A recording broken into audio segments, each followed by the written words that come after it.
Akkam jirtan kabajamtoota sabboontota ilmaan Oromoo kan idil addunyaa keessa jirtan bakka jirtanitti nageenya Rabbii nageenya Waaqaa kan Oromummaadhaa isin haadha qabuunjaa akkuma isinii maxxansetti namoonni amma seentanii fi kan booda dhuftaniis dhaamsa kana bakka jirtanitti akka waliif dabarsitaniin isiniif dhaamuu barbaada. Dhaamsiniin arraa ani isiniif qabu dhaamsa baay'ee siireesiidha. Dhaamsa baay'ee jajjaboodha. Dhaamsa jajjabaa kan ammoo jajjabeessitanii isinis akka waliif dhaamtan akka hubannaan nu jidduutti argamu hubannaan Oromoota jidduu jiraatu dhimma waa'ee jaatanii guddicha afaan Oromoodhaa irratti hundaa'uudhaan ibsa tokko tokko isinii godhuudhaaf deemaa jechuudha. Odeeffannoo haaraas waan qabuuf odeeffannoo haaraa kana isiniif ibsuudhaaf deema. Egaa haga xiqqoo namoonni ol sesseenaniif kilaasikaalii kana dhaggeeffadha.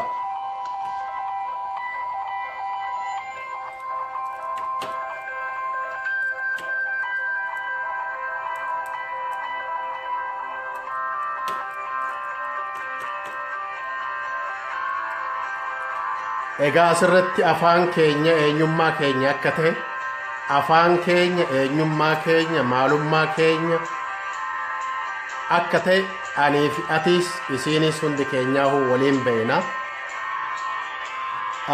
Jaataniin guddichi afaan Oromoodhaa afaan keenya gabbisuu irratti afaan keenya jabeessuu irratti afaan keenya gulantaa addunyaadhaa geessuu irratti qorannoo gahaadhaan kan hayyootaan wixinamee waggaa tokko dura itti karoorfamee ji'a 6 dura dhaadheeffamee erga dalagaa eegalee ji'a 4 kan tahe kuusaa jechoota afaan Oromoodhaa gabbisuu irratti akkasuma immoo afaan Oromoodhaa gulantaa addunyaatti Google keessa akka seenu irratti hojjechuu irratti kan akeekkatee ka'e ta'uu isaa isiniif ibsaadha. Adeemsa jaatanii keenya kana keessatti akkuma wanni gaariin jiru wanni hamaanis wanni nu gufatus numa jira jechuudha. Har'a wanni isinii himuu barbaadu odeeffannoo addaa adeemsa nuti jaatanii kana keessatti deemne kana keessa nu mudate isinii wajji qooddachuu barbaada. Isinis warri daawwattan warri dhageessan sabboontonni ilmaan Oromoodhaa bakka jirtanitti akka waliif dabarsitaniin barbaadaa jechuudha. Wanni kun waan ummataa waan ta'eef dhimma ummataa waan ta'eef ummanni dhagahuudha qabaa waan ta'eef kanaaf isiniif dubbachaadhaa jira isinitti dubbachaadhaa jira jechuudha. Jaataniin guddichi afaan Oromoodhaa piroojeektiilee yookiin immoo jaataniilee gurguddaa hedduu qaba.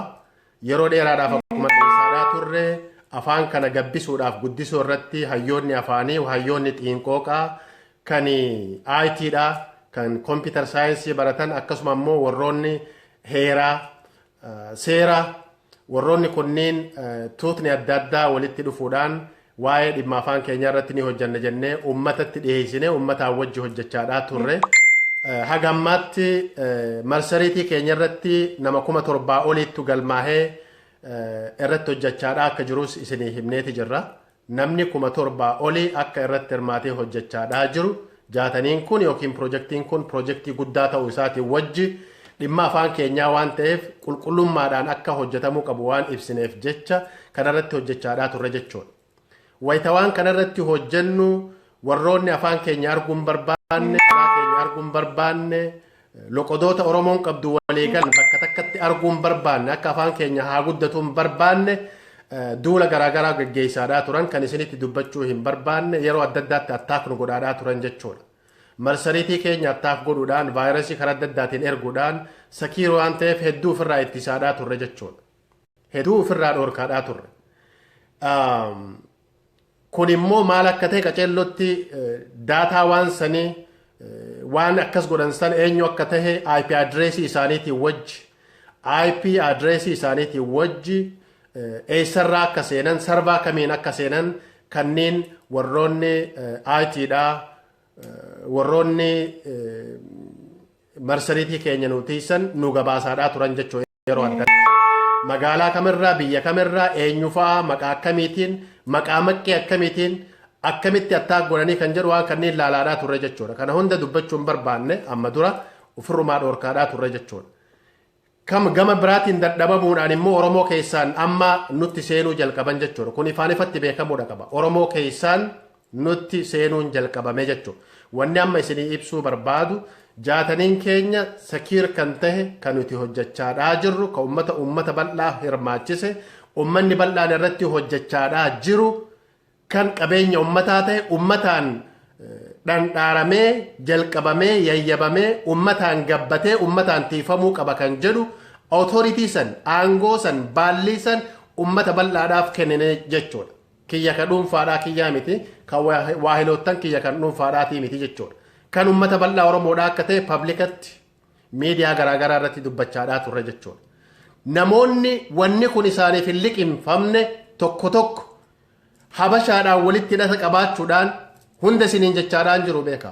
Habashaadhaan walitti hidhata qabaachuudhaan warra amma dura attaaknu godhaadhaa ture ammallee irra deebi'anii dirre bahaan eenyummaa Oromoo irratti duulaa turan sanii wajji walitti hidhata qabaachuudhaan namoota afaan Oromoodhaa dubbatan Oromoo fakkaatan tokko ofitti qabuudhaan Oromoota tokko sossobuun jalqabameeti jira jechuudha. Kun ragaa wajji isinii dubbachuudhaaf deema. Oromoota tokko daguudhaan ijoollee biyya keessa hanga tokko ijoollee 15 hin caalle gurmeessuudhaan akka waan isaan waan kanarratti hojjetanii godhuudhaan koppii godhaniiti maqaa kiyya maqaa waahiloottan kiyya maqaa keenya fuudhanii suuraa keenya fuudhanii kan profaayilii keenya osoo hin taane suuraa keenyaa fi maqaa keenya uummachuudhaan waan keenya waan projektii nuti godhaa jirru kana fakkeessuudhaan namoonni as bahanne jiran jechuudha. As keessaa hedduun isaanii Oromoo ta'uu ni mala jechuudha. Ka beekaa haa ta'u wallaalaa warri akkas godhaa jiran Oromoo hedduun isaanii Oromoodha. Kaachi keessaa ergaa dabarsaadhaa jiran kan mallaqaan bitaman ni jiran akka odeessa argannetti jechuudha. Kan nafxanyoota biyya keessaatii fi alaatiin walitti hidhamanii akka jaataniin kun hin milkooyne akka Oromoo jidduutti konfiizhinni uumamu waan akkanaa kanneen duula akkanaatu gaggeeffamaadhaa jira jechuudha. Tarii namoonni sabboontonni gariin yeroo approachii akkasii argattan waan nuti hojjechaadhaa jirru seetaniifa waan akkasiiti jettanii kan itti seentan jiraachuun keessan ni mala. Tarii immoo wanni namatti dubbatamu kun waan gaariidha jedhamee waan bikkitaniif jecha lakkii waan akkasii jettanii yaaduun keessan ni mala. Osoo hin beekne immoo kan itti seentan jiraachuun ni mala. Achi keessaa garuu ergaan diinaa akka jiru ragaa qabatamaa wajjin irra geenyee jirra jechuudha. Achi keessaa namoonni mootibeet godhanii dhiibbaa irratti godhaa jiran akka wanni kun faalla'u warroonni godhaa jiran akka alagaadhaan nafxanyoota eenyummaa Oromoodhaa arguun barbaanne seenaa Oromoodhaa arguun barbaanne Oromoon gulantaa guddaa kan geenye warroota barbaadan kan dirre bahaan duulaadhaa turan kana kanaanillee dhufuu eegalan jechuudha. Kana quba qabaadha. Qabeenya kiyya qofaa miti qabeenya keessan waan ta'eef dirqama isinitti ibsuun jechuudha. Isinitti ibsuun isiniif himuun waan deemaadhaa jiru isiniif himuun akkuma amma dura isinii ibsinetti kanallee quba qabaachuu qabdanii kan jedhuun fooddaalee dubbachuu dandeenyu hundatti achi keessaan isinii ibsaadhaa jirra jechuudha. Quba qabaadhaa gurratti isin cala'u yakkaa fi gocha akkanaattu shoorarkaa akkanaattu konfiizhin akkanaattu Oromoo jidduudha akka deemu godhaadhaa jiran jechuudha. Namoonni akkanaa kun namoonni fakkeenyaaf guboo afaan Oromoodhaa jedhame guboo afaan Oromoodhaa jedhame loqoda 8 nuti irra hojjannu san koppii godhanii kuusaa jechootaa ni uumna jedhanii googilitti ni hiikna jedhanii ijoollee hanga ta'ee gurmeeffatanii maqaa keenyallee achi keessa naquudhaan yuuz godhaadhaa jiran jechuudha. Suuraa keenyallee isaanis achi keessa jiran jechuudha. Waan akkanaa koppii cut and paste godhaniiti uummata afaan faajjeessuudhaaf deemaa jiran jechuudha. Hayyoonni gariin ka approach godhaman lakki waan akkasii hin jiru jedhanii kan didanillee ni jiran kan immoo caqasaa jiranillee ni jiran jechuudha. Waan akkanaa eeggannoo godhuun akkaan gaariidhaan jira. Namoonni kunniin yeroo adda addaatti jaatanii keenya kana basaasuudhaaf approach nu godhaadhaa turan. To'ataallee turre jechuudha. Yeroo adda addaatti information odeeffannoo adda addaa barbaaduudhaaf nullee qunnamaa turan. Namoota karaa adda addaatiin qunnamaadhaa turan jechuudha. Kaawuntara godhaa turre. Waan kanneen hunda kaawuntara godhaadhaa turre jechuudha. Maaltu duubaan jira eenyu isaan eenyu kun achi keessa eenyu jira eenyu mootiveet godhaa jira maaltu involviti ta'ee jira kan jedhu qorachaadhaa turre jechuudha. kana quba qabaadha. Maqaa keenyaan immoo mallaqa tokkollee akka isin hin gaafanne nuti haga ammaa wanni mallaqa gaafachaadhaa jirru takka illee hin jiru. Qabeenya keenya mallaqa keenya paashina keenya waan ta'eef ummata Oromoodhaaf waan goona jenneeti hojjechaadhaa jirra malee maqaa keenyaan maqaa kanaan koppii akkasii godhanii warroota mallaqa gaafatantu jira biyya keessa. Alarraa immoo ramaddii mallaqaa ka kennameeftu jira namoota muraasaan jechuudha. Hedduun isaanii hin beekan. Namoota muraasaan mallaqa kan kennameef kan ramadameef odeeffannoon akkasiitillee nu gahee jira. Nuti wanni nu hubachuu qabdan haga ammaa mallaqa eenyuunillee gaafanne pablikasillee iyyanne waan attaak nu godhaa turan security database keenyaatiif haga ammaa eeggannoo ufumaa godhaa jirra. Ufumarraa baafnee godhaadhaa jirra waan ta'eef warroonni kunniin mallaqallee namoota gaafataa jiran quba qabaadha. Namoonni kunniin warroonni goo afaan Oromoodhaa jedhanii uummatan kun guruppa uummatanii feesbuukii irratti guruppa uumanii jiran maqaa keenya hunda tarreessanii suuraa keenyaa wajji keessatti galchanii jiran jechuudha. Oromoo quba qabaadha. Afaan Oromoo dubbateedhaaf Oromoon ta'u. Oromoo ta'eedhaaf immoo hundi sabboon ta'u. Oromoo ta'eedhaaf hundi dammaqaan ta'u. Kana quba qabaadha. Maqa balleessaa, maqa xureessaa, ebaluu akkasiiti, ebaluu akkanaati wanni akkas jedhamu hin jiru. Dhugaa jirtummoo kallattiidhaan suduudhaan ummanni hubachuu qaba. Wanni dhokachuu qabu tokkallee akka hin jirre. Ifaan ifatti wanni dalagamu iftoominaan ummataaf ummanni quba qabaachuu qaba. Wanni anamma irraa dubbachaadhaa jiru. Wanni ummataa qabeenyi ummataa wanti ummataan hojjetamu ummataaf ifa tahuudha qabaa. Maqaa akkasiitiin daldaluun jiraachuu akka hin qabne quba qabaadha. Jaataniin guddichi afaan Oromoodhaa mallaqa tokkollee nama hin gaafanne. Mallaqni nuti gaafanne ummanni bal'aan qabeenya guddaadha. Beekumsi ummanni bal'aan qabu qabeenya guddaadha. Qabeenya kana gara mallaqaatti shalagne jechuudha nuti. Approachiin keenya akkaataan adeemsa keenya kaayyoon keenya akkaataan itti deemaadhaa jirru hujmaanni keenya mallaqa irratti osoo hin taane qabeenyaa fi beekumsaa fi ummata irratti waan ta'eef waan san irratti investi godhaadhaa jirra jechuudha. Waan kana irratti investi godhaadhaa jirra. Qabeenyi beekumsi ummanni bal'aan qabu qabeenya guddaa waan ta'eef isa kana miiliyoona hedduutti shalaguu qabna kan jedhu approachiin keenya kana. Hubadhaa.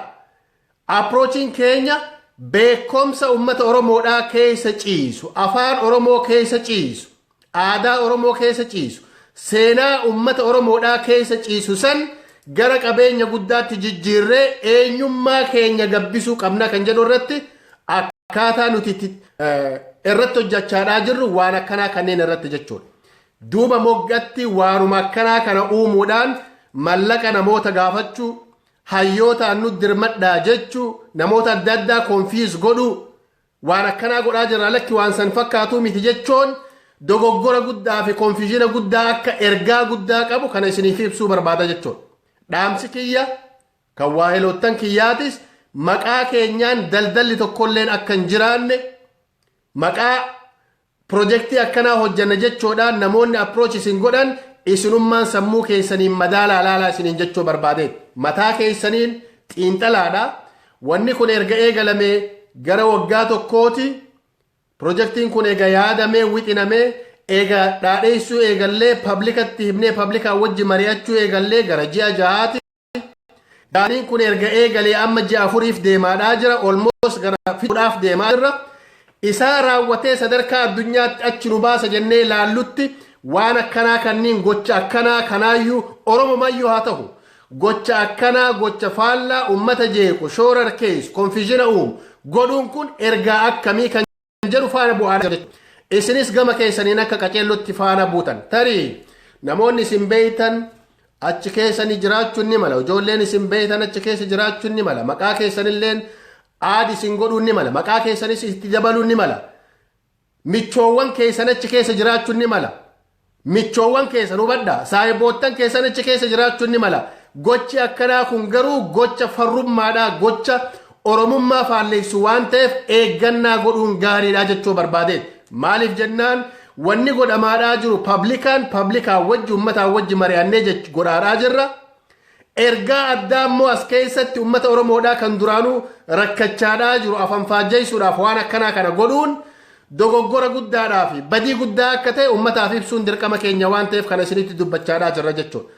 Gama kaanitti immoo gara heeraa seeraatti namoota maqaa namaa yuuz godhan, namoota suuraa namaa yuuz godhan, namoota waan san isteetmentii adda addaa qoran, barreessan, itti gargaaraman, namoota sobuu barbaadan yeroon isaan saaxilaman fagoodhaa miti. Yeroon isaan seeratti dhiyaatan, qoratamanii qajeellotti gara seeratti dhiyaatan fagoonatti hin fakkaatu. Yoo ka of beeytan taate waan kanarraa Oromoon akkas walgoote akka hin jenne waan kanarraa of qusachuun akkaan gaariidhaan jira. Namoonni warra kanniin immoo advaayis gootan yakka seeraa qajeellotti akka hojjechaadhaa jiran quba qabaadha. Maqaa namootaa koppii godhanii, suuraa namootaa fuudhanii, profaayilii irra kaayyatanii, guruppa uumanii, pirojektii kana fakkaatu qajeellotti akkasitti geggeessine jechuudhaan uummata fanfaajjeessuun sun itti gaafatamummaa jalaa bahuudhaaf hin deemtanii jechuudha. Takka takkaan quba qabna, listii namootaatis ni qabna, agarree jirra.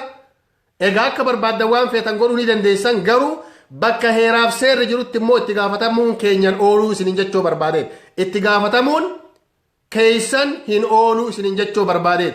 Yoo immoo lakki dogoggoraan uumne waan gaariidha, waan ummataati, ummataa wajji hojjechuudha qabna ka jettan taate waan keessanii koottaa hojjedha. Dirqama fudhadhaa hojjedha akka ummanni hojjetaa jirutti. Ummataa wajji haa hojjennu hundi keenyaahu. Yoo dogoggoraan irraa deebi'a. Dogoggoraan yoo ta'e, yoo ergaa diinaa ta'e immoo akkuma informeeshinii nu ga'etti ergaa diinaa san immoo dubbachuu irraa, saaxiluu irraa of booda wanni deebinu takkallee hin jiru. Michoowwan keenya fedhe keessa jiraate, obboleewwan keenya ka fedhe keessa jiraate yakkaa fi dogoggoraa fi dhiibbaa ummata irratti godhamu karaa adda addaatiin afanfaajii uumamu saaxiluu irraa of booda hin deebi'u. Ana personally akka nam tokkootti akka waa helootan kiyyaatti illee wanni kun shira dalagamaadhaa jiru waan ta'eef qaceellotti ummanni bal'aan hubateeti waan kana qaceellotti ofirraa eeguun akkaan gaariidhaan jira. Biyya keessatti namoonni yuunivarsiitii adda addaatti bilbiltanii afanfaajii uumaa jirtan quba qabna takka takkaan jechuun namoota barattoota adda addaa afanfaajjeessuu barbaaddan gocha akkanaa kanarraa yoo dhaabbattan irra gaariidhaa isiniin jechuu barbaade. Akka Oromootti namoonni Oromoo taatan yoo dalagaan ka dalagamu taate dalagaan waloodhaa ka ummata Oromoodhaa waan wal faalleessu, waan wal dura dhaabbatu, waanuma kun dalagu fuutee sanuma fuuteeti waan kana godhaa jira jettee maqaa namaatiin, pirojektii namaatiin, suuraa namaatiin afanfaajjii akkasii uumuudhaan fakkeessuudhaan gochi akkanaas hin baasu. Yoo mallaqa nyaattee jiraatte mallaqa san hanqisuudhaaf deemta. Yoo mallaqa nyaattee jiraatte waan kanatti milkooytu. Habashoonni illee waan kanatti milkaawan waan ragaadhaan jechaadhaa jiru. Duula isaan yeroo adda addaatti nurra duulaadhaa turan waan kanaan wajji walitti qabsiifneeti. Namoonni isaan keessatti ergaa qaban, Oromoota sossobuu barbaadan, ijoollee barattoota yuunivarsiitii keessa jiran sossobuu barbaadan, kara kanaan seenuu barbaadan qaceellotti ija gatiidhaatiin faana buunee ilaalaa jirra. Qorachaadhaa jirra. Waan kana guddisuudhaaf osoo hin taane akka konfiizhin hin uumamne, maqaan keenyaan akka hin daldalamne hubadhaa. Waan kana isinii ibsuu qofaadhaaf dhaamsi kun yoo qaceela jettanii hubattan adda baafanna yoo jettan waa hiloottan keessaniin gaha. Odeeffata yeroodhaan isinii gabaafna. Gama jaatanii guddicha afaan Oromootti Ibn Kabraa hafee guyyaa lama dura waan xumurre 60,000 olii kan hiikame weebsaayitii irra isinii keenyaa jennee turre. Vaayirasii isaan erganiin waan isaan haakii godhuu barbaadaniin protekti goonee jechuudha. Ditekti godheeti warri teeknikaal sappoortarii keenya warri IT'dhaa waan san ditekti godhee qaceellotti wannaa san harkaa qaba jechuudha. Riippoortii san harkaa qaba. Riippoortii san qaceellotti harkaa qaba. Hooldi goone jechuudha. Waan guyyaa lama dura isinii maxxansine jenne. Jechoota haayilii protekti ta'uu qabaa jechuudha.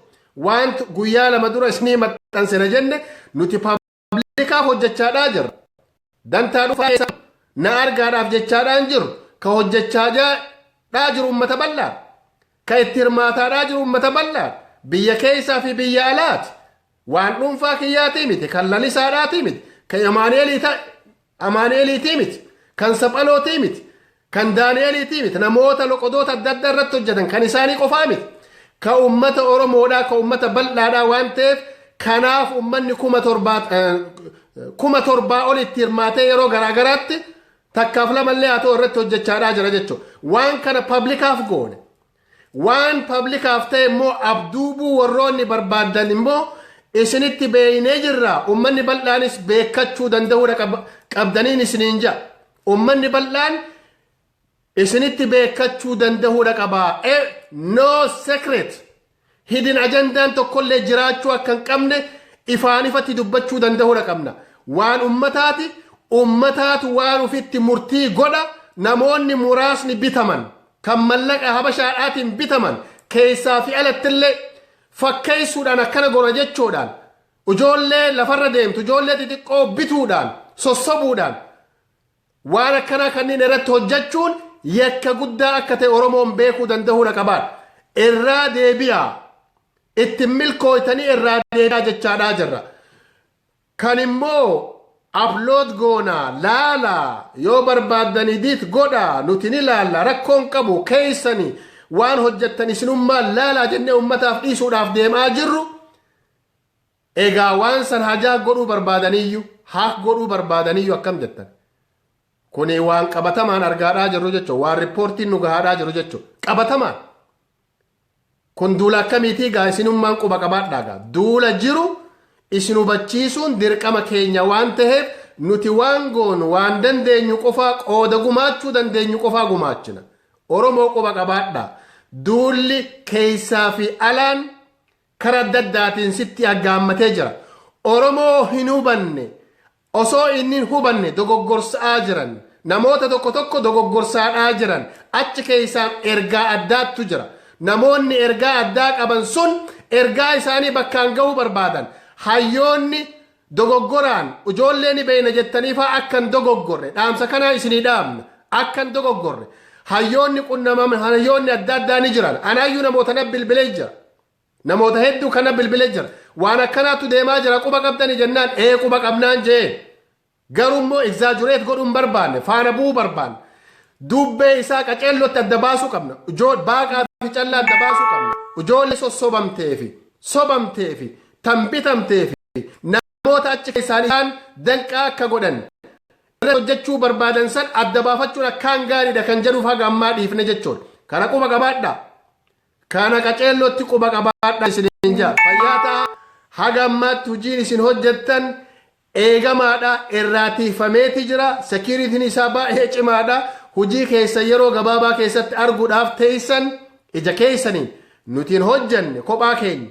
Waan isin hojjettan waan ummataati waan keessan dafqa keessan kan yeroo keessan itti balleessitan waan ofii itti yeroo itti balleessitan san waan itti faajjan san ijaan arguudha qabdanii kan ammoo nafxanyoonni arguun barbaadan ofii daarektii attaa godhanii dadhabaniiti Oromoo keessaan dhufaadhaa jiran afanfaajii uumuudhaaf ofii dadhaban yellum ታሪክ የላቸውም ቋንቋ የላቸውም ባህል የላቸውም እስካናካቴው ዛገር አልተወለዱም ኦሮሞ የመባል ነገር የለም ቋንቋቸውም የለም ከነጀቻዳ ጀደኒ ደደበኒ ዱለኒ ማልጃኒ አመሞ ወኒ ረኮ ቁቃን ቀምኔ ወኒ ኡመን ኦሮሞዳ በልናን ኢትርማቻዳ ጅሩ ኮማን ዲኖሚኔተር ኬኝ ከወሉ ደብሲብኒ afaan kana projectii kana waan akkasii jechoo qof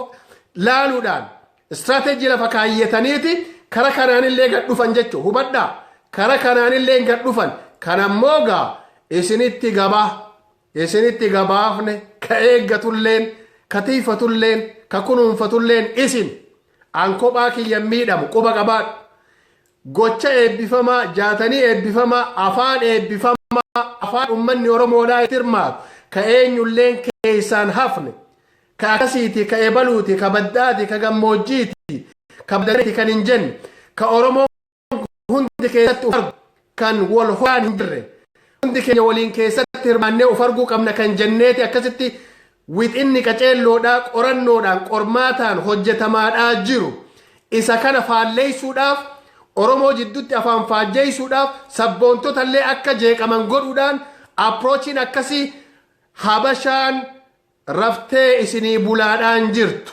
hubadha.